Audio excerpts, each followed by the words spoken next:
tuning into the MAGA podcast. You're here with another Trump voter. Oh, no. Sorry. When you make the rules. We make up lies. Yeah. That's what you signed up for. This is the Endless Honeymoon Podcast. It's Moshe Kasher. And Natasha Leggero, and we're here with Sasheer Zamata, and we love you. My daughter is obsessed with Agatha all along. This show is... Do you have something to say? Oh, I just have to say there was an interaction I think we should delve into upstairs because, yes, you're on Agatha all along. Yeah. And it's a big dang show. Yeah, it's a big dang show. This is a Marvel show. Mm-hmm. You play the Potions Witch. Yeah. Now, my daughter specifically is very into potions. Oh. Always trying to This is create true. potions.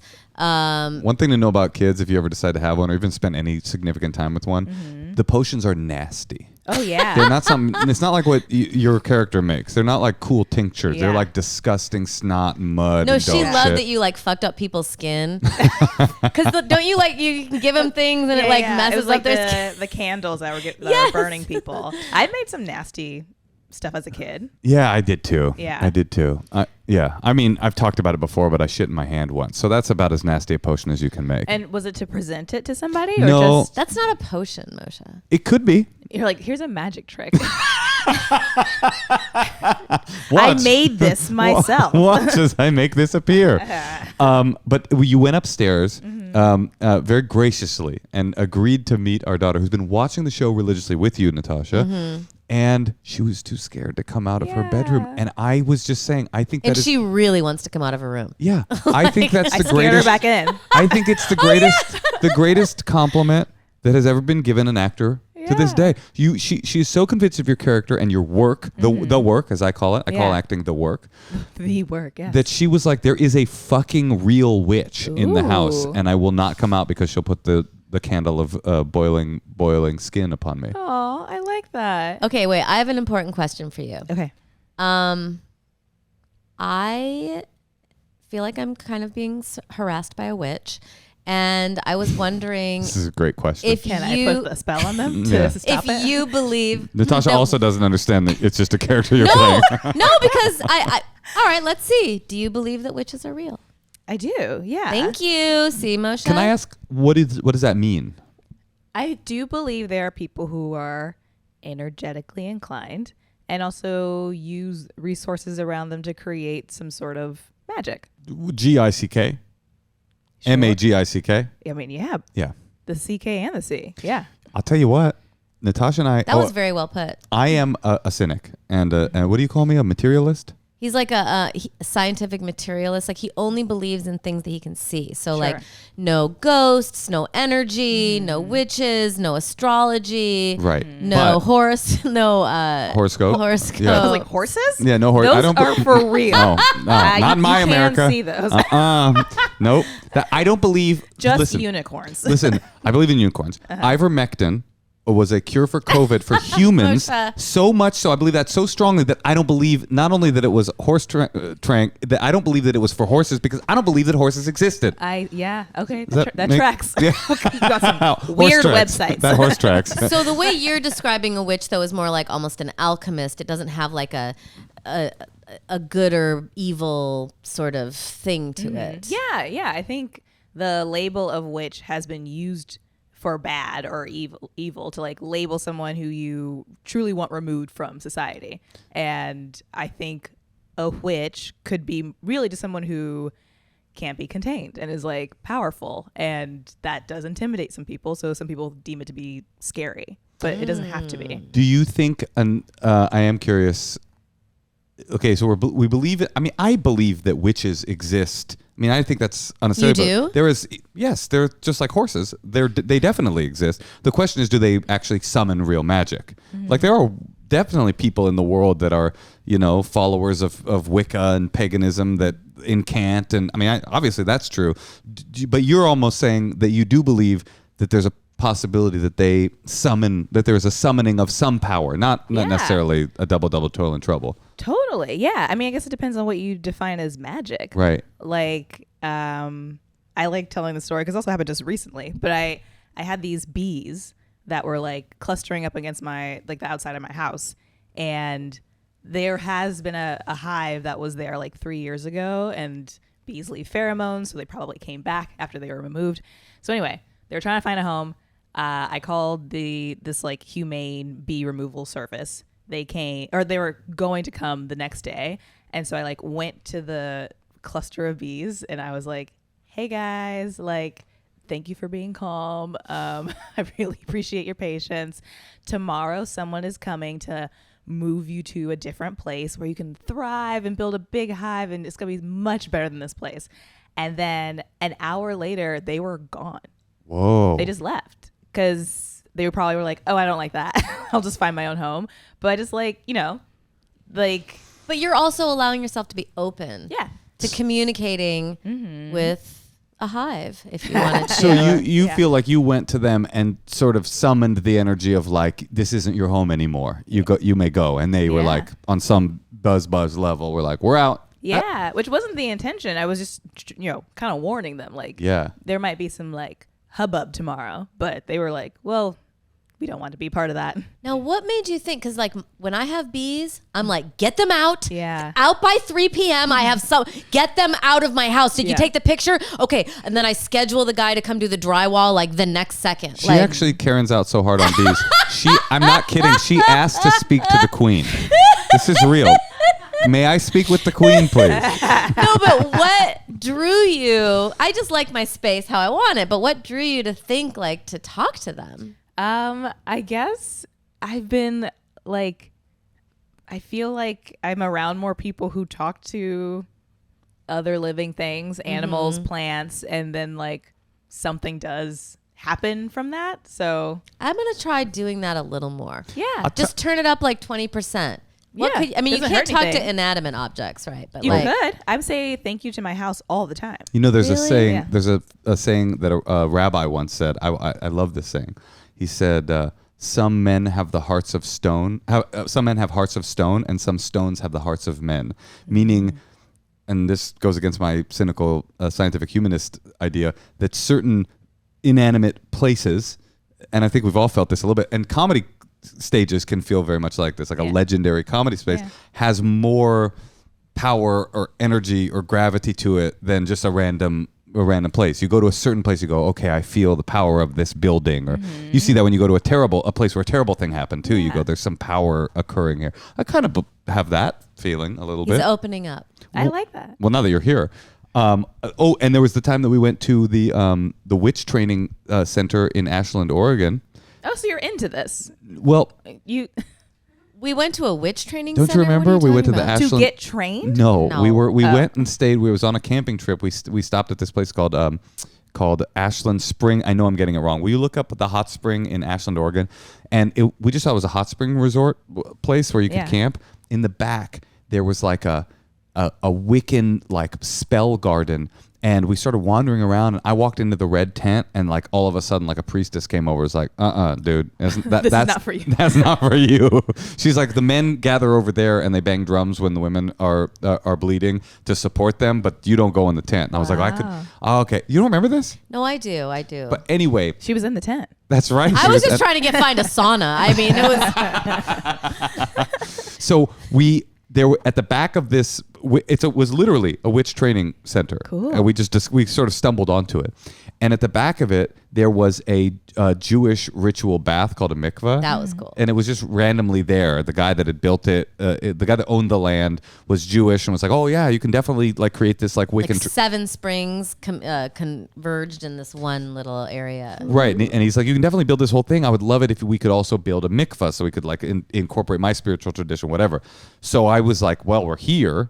I might as well go bathe in the water. By the way, I'm not going to reference Jewish stuff to its entire podcast, but that's what happened. So I go, can we go in? We'd like to do that. And they go, okay, yeah, you can go in, or you can have Priestess Grael come and do a ritual with you. And we were both like, we looked at each other, we're like, yeah, we're going to have Princess Grael come and do the ritual. And so that's what we did. We did that, and I loved it. It was cool. Priestess Grael. What was the ritual? Well, it was like kind of a traditional, no? I would say it was a traditional hippie ceremony. I mean, there was like, some feathers and some banging of drum and some smoke and some like singing of things. And we got in and we dunked 7 times. I felt good. Do you have any rituals in your life? Like, do you feel like because I do think that's what I like about paganism. And our daughter went to Waldorf school, and that's like all about like nature is like the prime thing. And I just wish we had more of those type of rituals. Yeah. Like, have you thought of any yourself? Or I would like, so this morning I picked a bunch of olives out of my olive trees in my yard. And every year, I don't eat olives. I don't like them. And I would be like, oh, these olives, like they're always like staining the ground, like rodents are eating them. I'm trying to give them away to people, like, and everyone's like, I don't want to deal with it because you have to like brine them and like you can't just eat them. You have to do stuff to them so they can be edible.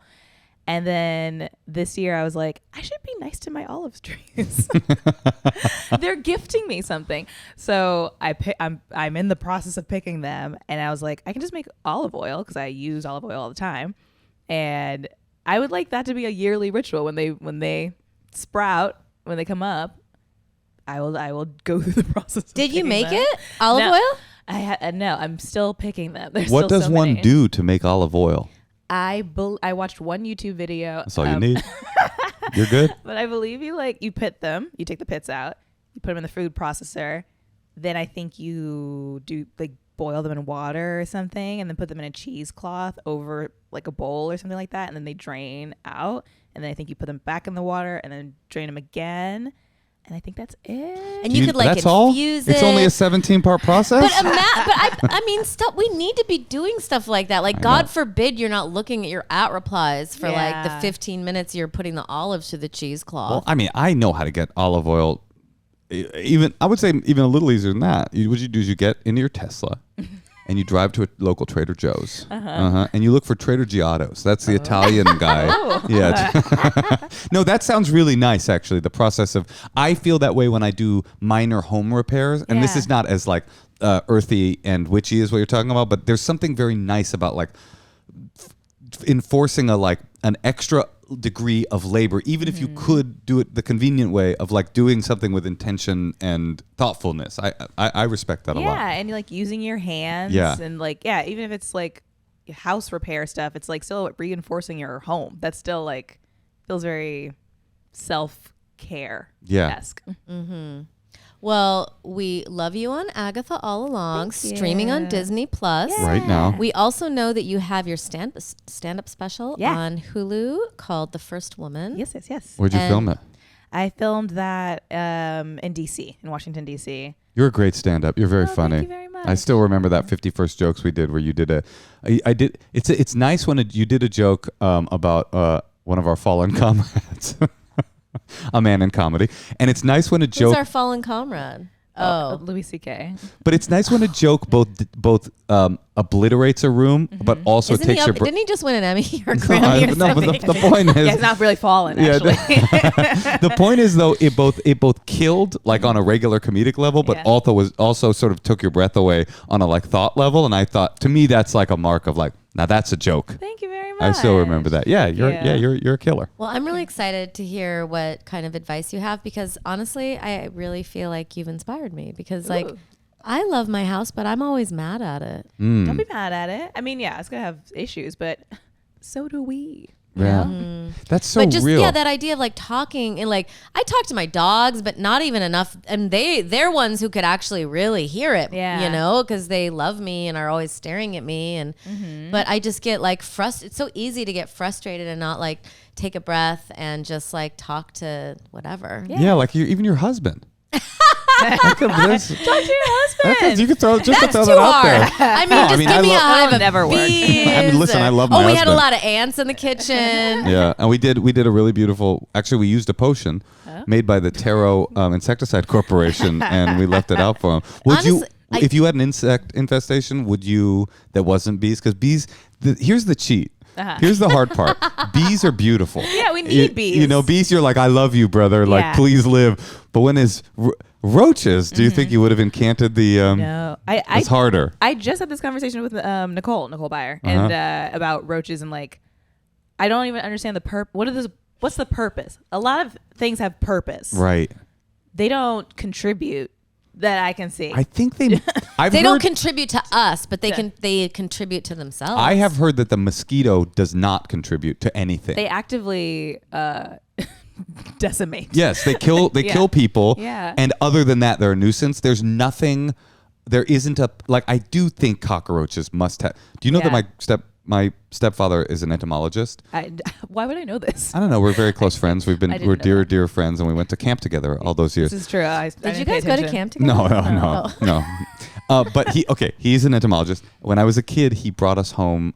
Not a joke. Cockroaches as pets. He brought an aquarium with cockroaches to get us to, I don't know, fall in love with the roach. So I gotta believe that there's something positive about roaches. There's gotta be. They've got to do something. Wait, can you go over the purpose again? Like, why do you do that? Yeah, why to fall in love with the roach? Like, to have a better appreciation of like things we might think are gross. I think possibly part of it was that he is a quirky guy and loved bugs and thought it would be funny, and it was funny. Like, I think we even acknowledged it at the time. Like, this is quirky that our entomologist stepdad got us cockroaches as a pet, not a puppy or a kitten. Mm-hmm. But I think on some level it was like, look at this. These are something to love too. Yeah. Some of my deepest heaving sobs are from like seeing a cockroach in my bed and just like freaking the fuck out and like not knowing where to go and like living it alone. I fucking hate them. I scream every time I see them. One time, Nicole and I went to Palm Springs and stayed at this hotel, and we were like walking towards the pool from our room, and there was a roach just like in the sidewalk, and we were like stomping our feet and clapping and screaming, trying to like get it to move. And it was like, this is my home. Like, you walk around me. So we like ran around it. She's in the pool. I'm sitting by the pool. And then I'm like, what? Something's swimming near you? And it was... I can't. It was the roach swimming towards her. It's got board shorts on. It's like riding a wave. Welcome to Palm Springs, ladies. And then it got out. It didn't even like skip a beat. It was swimming, crawled up onto the ground, and then flew in front of my face. And it was like, I can do every mode of transportation: land, water, air. I can go anywhere. You cannot limit me. And I was like, you can have the pool. We just like left and went to our room. And then all of a sudden you hear you look out your window and the roach is on a Harley Davidson like To be fair, in Palm Springs they are something called palmetto bugs, I think. So they're not as disgusting as they're called palmetto bugs. From the sun, more like the desert. I don't know. They're just like more chill. Yeah, they're like, there's like a vibrant sort of gay community. It's just a Palm Springs roach. All right. Well, listen, we want your advice. So we've got a couple people who've called in to talk to you. Are you okay with that? I am okay with that. Yes. We're going to give some advice, and then you can watch this whole podcast, and then you can bop over. In what order? Okay, here's what we do. You watch this whole podcast, then you bop over to Hulu. No. Then you bop over to Disney Plus. You stream all of Agatha All Along. Then you bop over to Hulu, right? You watch The First Woman. It's like a Sasheer kind of. This is a nice 48-hour chunk for you. And then you can go to wherever you get other podcasts and listen to Best Friends. Subscribe to that. Yeah. I mean, your life just changed, Endless Honeymoon Podcast listeners. All right, so let's give Wendy in Burlington, Vermont a call. This is fun. Oh, Wendy, you've got this new trend I heard about where young people, when they get zits, they put stickers on them now. Yeah.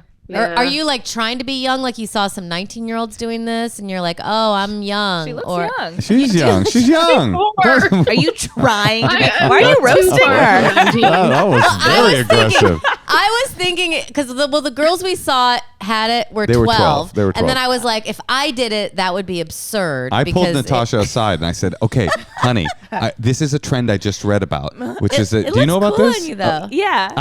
This was new to me. I didn't think it was reserved for young people. I think it's just like whoever gets acne. I guess, is like mostly. Acne's for the young. Honestly. I mean, I'm still getting in my 30s. Acne is forever. I guess I'm young. What's up, Wendy? How can we help you? Look just great. Thank you. So I wanted to know if, for like specifically dating women, how to get past the like, you're so pretty, no, you're so pretty part and like actually pass into like actual flirting and dating and all that. Okay, you said you're 23? 24. 24, okay. So it's a totally different set of advice we would have given you. Wait, No, what? I'm just curious, like how much experience you've had dating. Have Have you had a real? Have you always been gay? I'm bi, but I mostly date women, and also that's dating men is kind of easy, so I don't really need advice for that. But Yeah, no, men are generally thought of as very, very easy partners. I have heard that as well. No, but they're more simple. They want to fuck. What That's the like. fuck is happening? I'm just saying, if we're gonna generalize, she just said it was easy. I would agree. I've never dated a woman. I have dated a woman. I don't remember the part where we tell each other we're pretty all the time. I'm not. Yeah, I didn't get that. Yeah. But what is it that you're actually saying? Like, it's difficult to go from like flirtation into romance.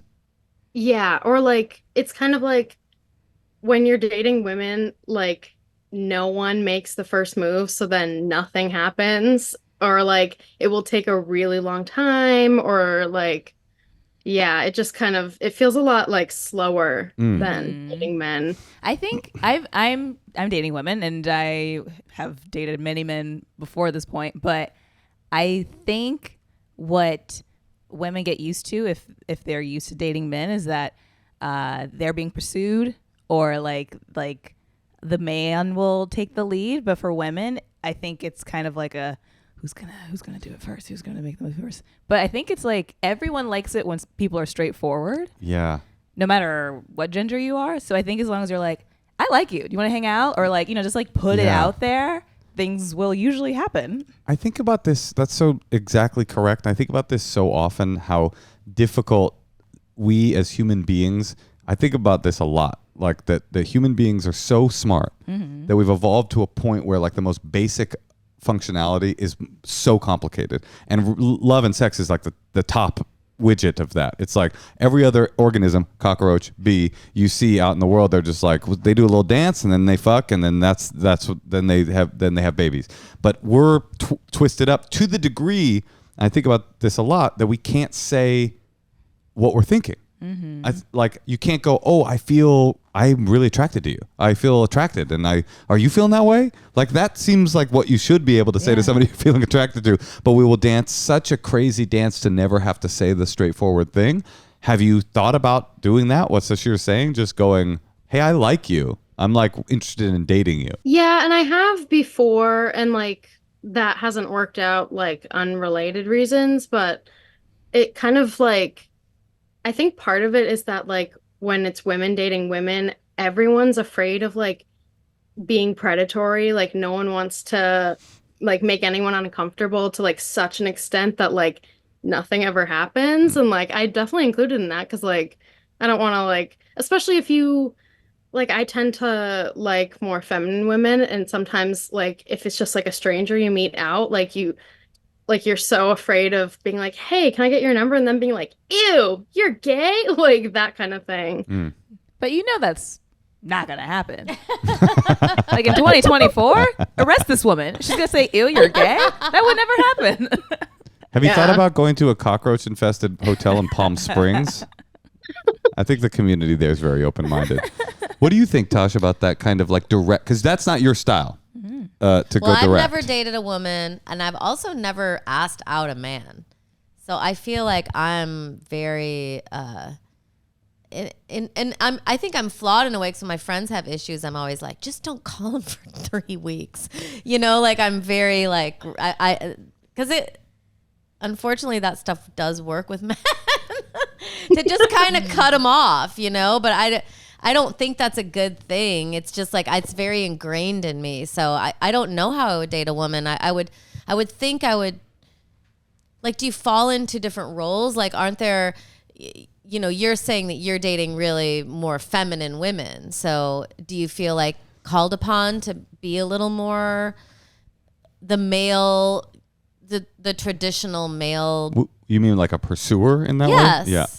That is definitely like kind of a thing I feel like that is talked about in the community of like sometimes when you're dating women, like especially if the woman you're dating is like kind of newly out or newly like experimenting or whatever it is, like they like expect you to take on a masculine role because of like heteronormative bullshit we're all raised with. And then it's like, no, I want to be the girl too. It's not quite like who's the girl and who's the guy. It's like we both should call each other pretty and like also buy dinner and stuff like that. Well, maybe it's about like, because this is the world you're in, like maybe it is a little bit about like, fuck it. What's the worst that can happen? What's the worst case scenario like that will happen with this situation?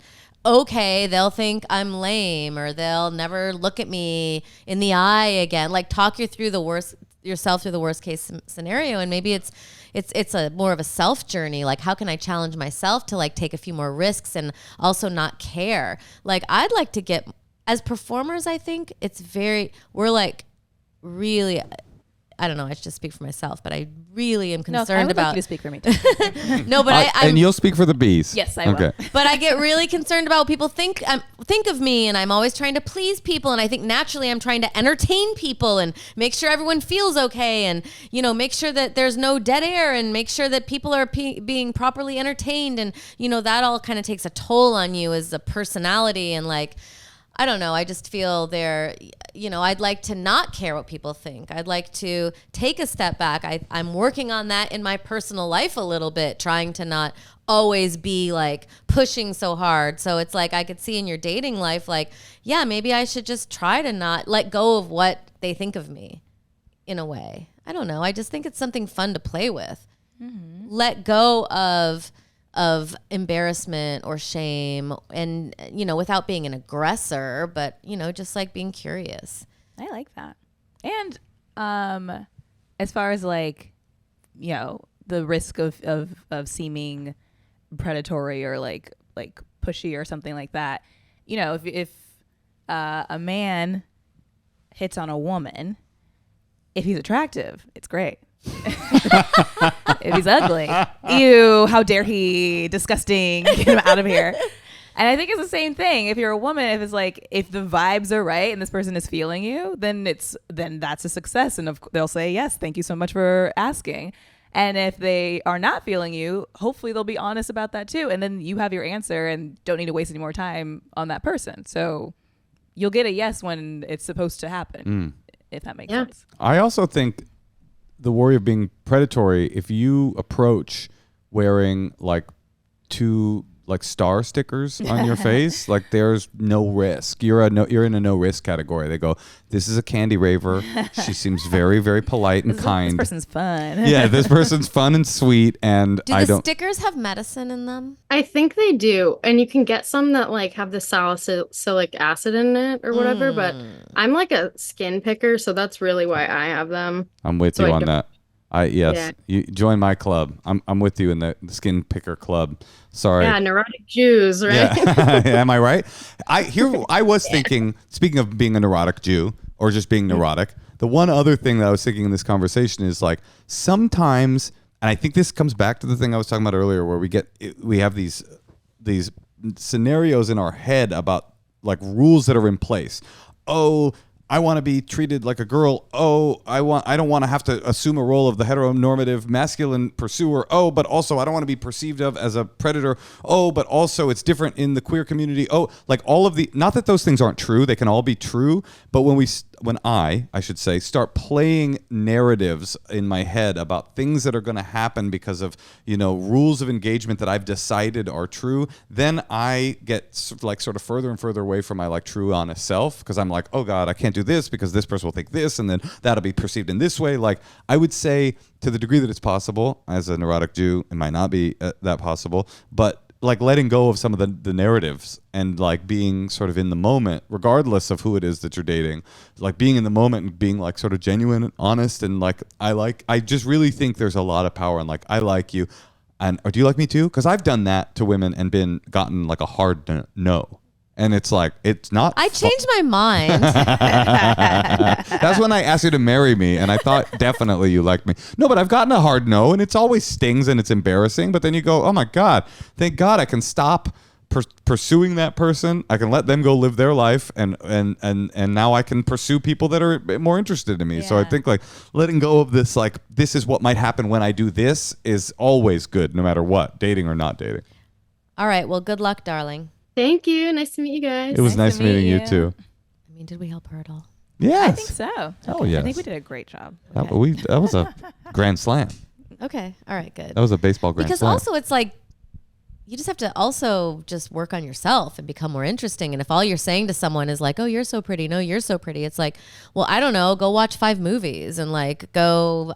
Wait, what? Well, like. Is that how you worked on yourself? No, I'm just saying I like. watched 5 movies. I watched 5. No, but I I'm mean, good. like, get into something. Oh, Get into a genre, or like cultivate an interest. Yeah. Go to an art, study something, or have things to talk about, and find people who might be interested in talking about the same stuff that you're interested in. Like it's not always like about gender dynamics. It's like you need to like find people who. It's hard to find people who are interested in what you're interested in. I think you're onto something. There's a part of that call that was felt very young. It felt very 'cause like she's 24, right? Yeah, it felt very like, well, we don't know. I mean, the things that you're talking about on some level require a little bit of maturity to go, okay, I'm going to be scared and vulnerable, but that's good because I'll get information I need. You have to be able to like face that and do it. So Yeah. So watch 5 movies. Actually, what I would say, I was watching Fellini movies when I had COVID, and I was like, it was like bringing me to like, I was studying them, and it was just interesting, and I was like, I had something to talk about. I don't know. It's just like. My thing is I watched 5 episodes of Agatha All Along. And I And then bond with people out of that. A lot of queer fans for that show. There you go. You're so pretty. You're so pretty. Have you seen Agatha All Along? Or The First Woman on Hulu? Immediate marriage. Yeah. And let me just say, Agatha All Along is not for children specifically, but my daughter, it's Disney, so I was like, oh, and it does say family, but it is kind of like dark. So I'm just saying, a bit dark, it's for us. It's for us. It's for everyone. For everybody. For everybody. Yes. All along. All along. Yeah. Have you guys been pitching sequel titles? That's all I can think of when I would love to hear your sequel. I don't know. No, I'm not. I don't have anything good. It's just like Agatha yet again. Okay. Agatha even more. Agatha, oops, she did it again. Agatha's back, y'all. Agatha of all things. Oh, I love that. Oh, yeah. Agatha speaks to the bees. All right, listen. Do we have some secrets? I think we do. 2 secrets and a call. 2 secrets. Do you have that in you? I do. You have to get back to your Olive Grove. I had to just pick more. To be honest, when you went through the process of making olive oil, it does seem like you have to get back to it. Yeah, they're waiting for me. It didn't seem mellow, but it does seem rewarding. To cook food in your own olive oil, Yeah. that sounds very rewarding. I'm very excited for it. We have platanos, and I know. I don't know what this is. they're plantains. Plantains. Oh, cool. But they're green and they hang. And apparently, in order to make them edible, you've got to like hack Yeah. them with a machete, put them in a bag, store them in your garage for like 2 weeks, and then unwrap them. And I just And we've lived by a ripe plantain bush for a decade, and we have never touched them. And I kind of feel like we should now. Yeah.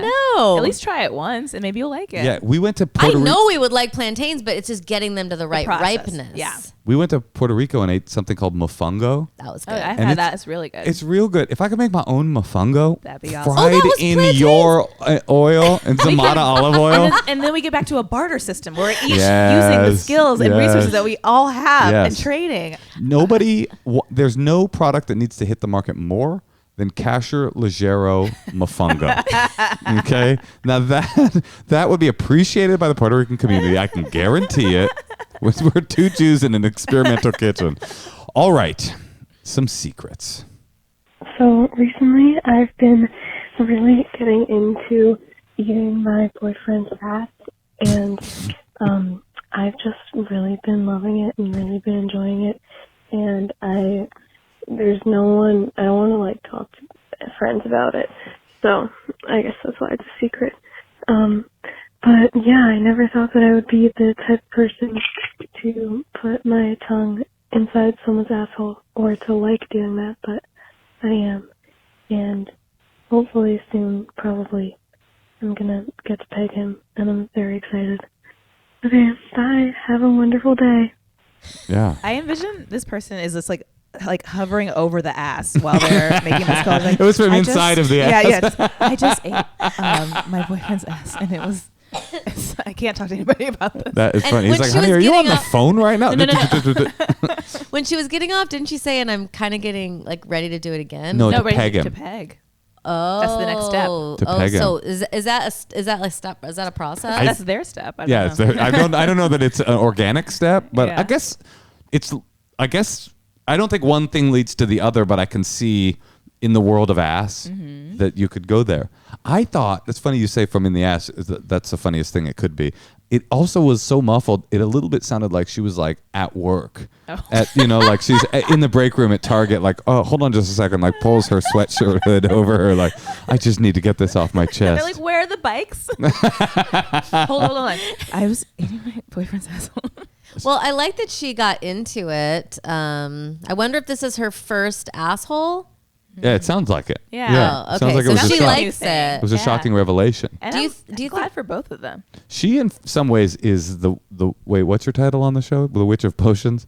Yeah. It could have been a riff that would have almost made sense, but instead it just didn't happen. Potions? Is that what you're gonna say? No, but I wish that it was. Do you guys think all assholes are kind of the same? Like if they're clean, Great question. they just like you lick it deep enough, it just all that's all kind of like the same. It all What? comes. What are you talking about? Like the same, like It's like all like nothing. It's not like someone's got a great asshole. Like, That's- how do you no. have a great asshole? you can have a great asshole and you can have a bad one for sure. I well, believe. obviously, if you've got like sores on your asshole, that would be Yes, bad. That would be That would be bad. bad. It would be bad Yeah. to have sores on your asshole for sure. But I mean, like dicks are like different shapes and sizes, and they vary so much. I just wonder the clean, tight asshole Yeah, is there's probably pretty. They're all kind of like the same. No, there's a nice bunghole out there. I'm obsessed with the word bunghole. Bunghole. It feels solidly in the like 2001 zone that people started and stopped saying the word bunghole. because was that like really big on Beavis and Butthead? Maybe that is Was where it TP yeah. in my bunghole or something? Yes, I like want that? TP. TP in my. Oh yes, that's right. Oh, by the way, I need to say this: if you're going to peg your boyfriend or anybody, if you're going to peg anybody, and this is an ad. I'm so sorry. This is an ad. If you're going to peg your boyfriend's bunghole, nothing makes it go down easier than Zamata olive oil. It'll slide right in. You'll just have to wait until next season because the pressing is still going on. I can only do one couple at a time. I work direct. And they're like, wait, aren't you a famous comedian? Yes, but I've got another thing going on as well. I'm working with Sarah and Brian. That's the path to the billionaire. You can't just like Right. be an actor anymore. Yeah. You got to have your Right. product. I was talking to a friend and they were like, "What if this becomes your like your new like your thing, like Yeah. like Newman's Own? Like Right. this is my You need one, honey. I do. Zamata's own pegging oil. No, she can Peg do her oil. olive oil. yeah, it's olive oil. like but I make it for olive oil, but it exclusively is bought for pegging. yeah. It's not for food. It's not food grade stuff. It's peg grade. It's like how the Hitachi wands are like supposed to be back massager. People were like, "Well, this is a vibrator, and that's Yeah. all I'm gonna buy it for." Do you know I have a lice shampoo. Legero's lice I'm shampoo? going to work on a lice Oh, shampoo. nice. That's a great- I mean, it's great. That's a you. great. Literally not a lot bad of idea. There'll be a lice demand for it. in the children's children in community. the children's school. I've gotten it, and so but the lice shampoo was really disgusting. I think I could make an improvement on it. Isn't that kind of beautiful to think of Natasha Leggero with lice? It's so incongruous. I wouldn't. It have guessed. happens. Yeah. I would feel like your scalp would repel it and be like, Yeah. "Not here. Yeah, no, darling, Then no. Let me guess. You don't belong here." I definitely did not talk to those nits. You should tell them to get out. yeah. Thank you so much for making your home here. But it's time for us to move along. It's time for you to go. Actually, this is crazy. Do you know what a very effective insecticide, insecticide for lice is? No. Oils. And specifically olive oil. They tell you to douse your head in olive oil. Oh my That isn't a goodness. joke, right? I don't. I mean, I had to have someone come over and pick them out of my hair. Well, then you have to comb them out. But Yeah. you put oils. When we were kids, it was right. insecticide. It was Rid. Did anybody have that? I had I've it. heard of And- it. Oh, it was awful. It was an insecticide. They say that's bad now. They do organic oils, Yeah. vegetable oils, olive oil, and then they come and they comb it out. So, in fact, you guys mean, could go into business together. Yeah, I like this. And I'm gonna I'll be like an angel investor, but I do think it should be Natasha Zamata olive oil, lice and pegging oil. This is just an idea. All right, well, let us think about it. Yeah, Maybe yeah. we'll offline about that a little bit, Moshe, and we'll figure it out. This does not feel like the reception I was expecting to that great idea I just had. All right, well, let's hear another secret. Hi, guys. I just got back to work from maternity leave, and I had to convince my boss to give me a hybrid work schedule because of how much I'm breastfeeding. So I'm only in the office 3 days a week, and because I'm breastfeeding so much, I have to pump. So they had to set up the conference room and set it all up for me. So twice a day, I go in there and I pump. My secret is my milk dried up months ago, but I want that hybrid schedule, and I don't want to be bothered for an hour and a half each day. So I go in there, I drag my pump in there, I turn it on in case they can hear it, and I sit and I look at TikTok and I look for a new job. And Awesome. I don't know how long this will last, but so far, 10 out of 10. Best secret ever. Best lie ever. Thank you so much. I love you guys. Bye. I love this. I do too. And also, fuck them and stand behind it for 2 years. They have no right to ask you. Maybe it's good for you, your mental load, to just zone out for an hour and a half anyway. Yeah, you're a working mom. Even if you're not pumping, you deserve a break. Yeah. The work itself is pumping me. You know, I feel pumped and Yeah. I need to get into that break room. I think that she's going to be able to do this longer now than she would have been able to in the past because of the realities of how long some moms breastfeed. And so she might be able to extend this 4 or 5 years. Remember that person you heard about on the train in New York? That wasn't me. You never heard? We heard about this. Somebody overheard a kid on the train going, begging for breast milk. Yeah. And then the kid goes, "Please, Mom, I'll be subtle." And it's like, once your child knows the word subtle, it's too late to breastfeed them. Yeah. It's official. You don't remember this? No, I do. All right. I was actually breastfed longer than I anticipated. How long? I think I was maybe 2.5 or something. That seems. That's not That's at bad. the outer rim. Yeah, but because I guess I didn't think about, I don't know, people ask their parents, how long did you breastfeed? But somehow like that came up in conversation. My mom was like, oh yeah, I was breastfeeding you for a while, and then I like went out of town.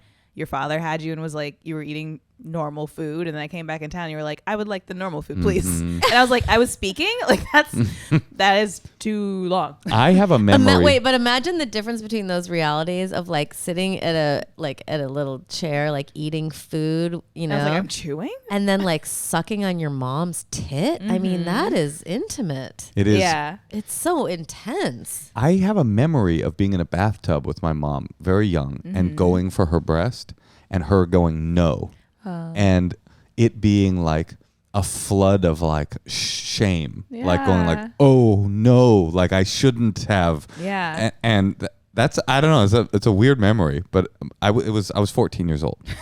And so that's part of the weirdness. Why was I in a bathtub with And my that's mom? why you remembered it, because it was. That's right. I remember everything for 14. All right. Well, listen, we have one more call, All right.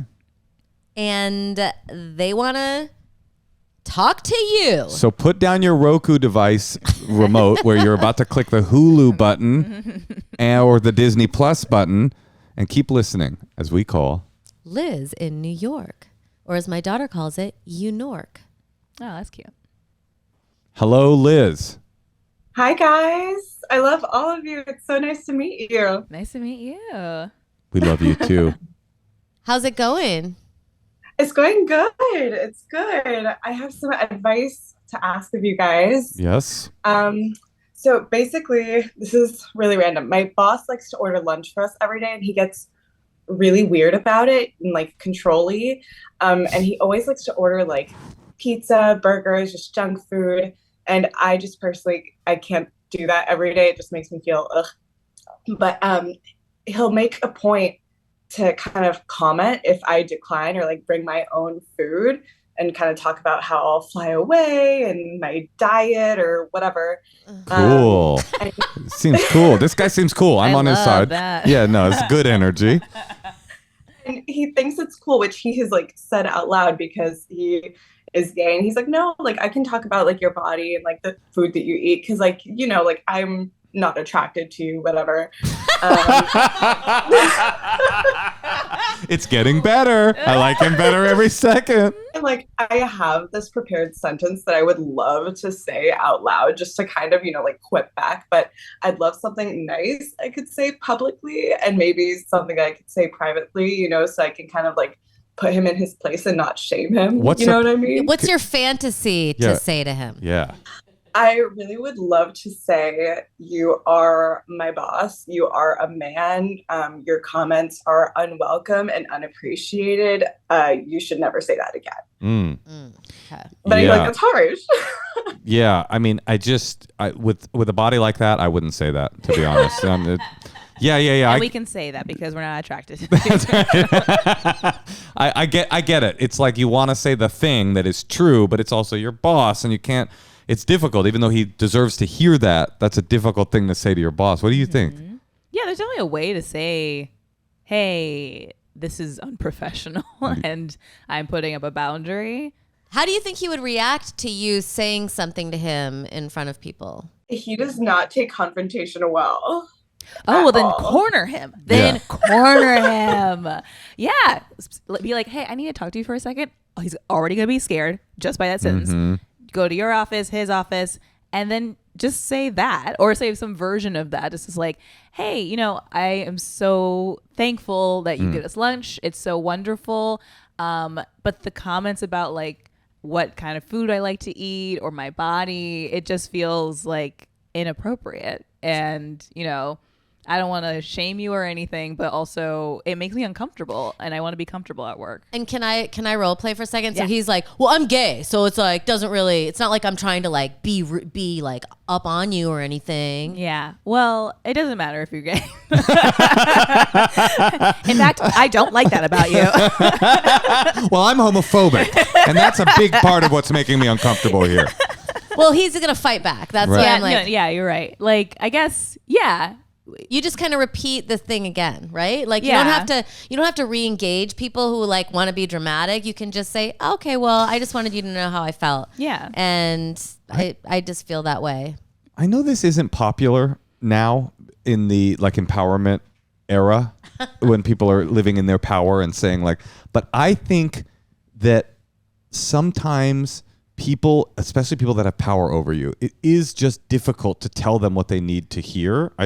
And this is in a way why I statements were created. They're not necessarily created. Sometimes they are created to make it so that the person you're talking to doesn't feel attacked. But sometimes it's also so that you can get what you want without the distraction of their defensiveness being raised, right? So it's like there's a way to say exactly what you said and have it all be about you, even though it's unfair in a way because it's all about him. It's super inappropriate. He's doing something wrong. There's nothing wrong with you. You shouldn't be talked to like this. This is true. Yeah. But you can say, hey, can I talk to you? This is just an addendum maybe. Yeah. And go, I know that you're like just kidding around and I love the banter at work here, but I have some sensitivity around those kinds of comments. I know it's not fair because in a way he should be called on the mat, but he's the boss and you don't want to deal with your boss's ego flaring up and him going like, well, fuck you. That was rude that I did that voice. But anyway, I shouldn't have done that voice. Well, fuck you. That's what she sounds like. No, that was the boss. Oh, I see. Yeah. That's what he sounds That was a microaggression. That was the boss. So maybe there is some of that. Like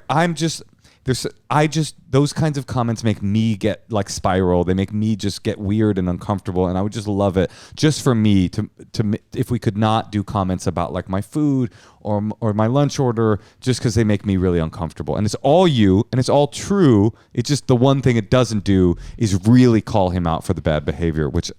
But I also don't want him to be like, oh, I know, you have I know. an eating disorder. I know, you're right. I knew it. All right. And then now everyone's talking about your eating disorder. It's like that happy or right principle. I think about, would you rather be happy or right? Oh, yeah. And I always choose happy, but I hear you. I always choose right. Is that right? Yeah. Well, actually, and I'm lying. And I'm also both at the same time. And by the way, I'm lying to you, right to your face. I don't always choose. Yeah. I would like to always choose happy because it just is a way to move through the world with more comfort. Yeah. Why can't she just say that, to take away some of the stigma of the eating, whatever? It's like, I just don't like those comments. I know. You know, it's you're just the probably comments, you know? Yeah, they just, I don't know. They just don't make me feel, I would love it if you didn't do that. Yeah. And also, I have one more thing to say. You should talk to him tomorrow. Yeah. Because you're going to feel better. I dare you. And you're going to feel strong. That's what's cool about confronting people.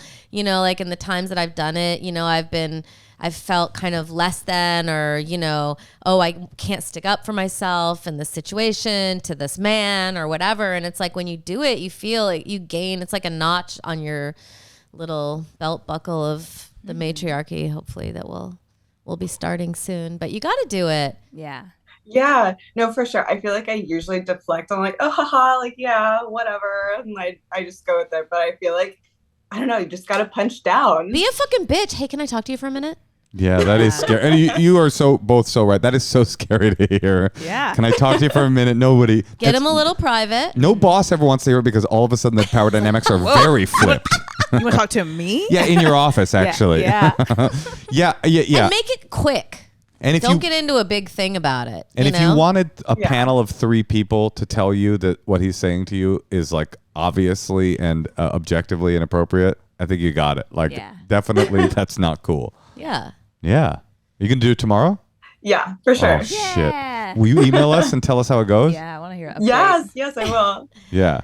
Okay, awesome. Well, it's like, I'm fired. No, that's what I'm saying. I feel bad about the advice. GoFundMe for. I genuinely feel bad about the advice that I gave because I recognize that what it isn't doing is standing up to poor behavior and saying this shall not pass, you know, and that is something that people need to do and need to hear. He needs to hear it not only because he doesn't need to talk to you like that, but he probably should understand that he shouldn't talk to any other employees like that. Oh, you're taking one for the team. Yeah. You're helping someone down the road who might not be as strong as you, who maybe does have an eating disorder or whatever, you know, and he might actually be damaging. So it's actually, we kind of need you to speak up because you're strong. You could probably deal with it, right? But why? Yeah, you can deal with unemployment. You got that great backsplash. You're doing great. I'm actually probably leaving in December, so like in other ways, I feel like Okay. Say whatever you want. They're right. Yeah. Do their thing. Yeah, for sure. All right. Well, good luck, Liz. Thanks so much, guys. Love all of you. You're awesome. Bye. Yeah. Once you're leaving. Yeah. You definitely call the burn guy it out to for the bad. ground. Yeah. The bad behavior needs to be called out. Is there anything you would like to tell us about your stand-up special? Is there anything that that the people should know as they click on? Yeah, it's also kind of witchy. Ooh, like that. Yeah. It has a witchy title. Yeah. There's a lot of like historical women in there, and so the first woman is kind of like the first woman to do blank or whatever, and it's fun, and I liked doing it, and there's a lot of personal stories in there, but Cool. very woman forward for sure. I love that. Moshe, you won't like it, but I will love it. I will love it. I'm excited to watch it. The First Woman on Hulu. Mm-hmm. Agatha all along. Agatha elsewhere. Agatha. Agatha everything all at once. Agatha she wrote. It's on Disney Plus. And where can we find your podcast? Wherever podcasts happen, on Spotify, Apple, all the things. Well, this is a delight. You were a delight. This was so cool. You. And can I make a request? Sure. I mean, listen. You want her first bottle of olive oil? I wasn't going to say first bottle, but and you don't. You're like, get some rounds in. Figure it out before you give it to me. Oh, good. You're like picking twigs out of your mouth. Very talented. But and I will not hold you to this. But if you ever do start pressing olive oil and you get I'm going to say a series of bottles going, we would love it. We would love a taste. I will absolutely give you a taste. Yes. Yeah. Heck yeah. All right. So if you have a secret, give us a call at 213-222-8608. Oh, you can also email us to be on the podcast at endlesshoneymoonpod@gmail.com. We're on Instagram. We're on YouTube. We're on Patreon. We're everywhere you can find us. Subscribe.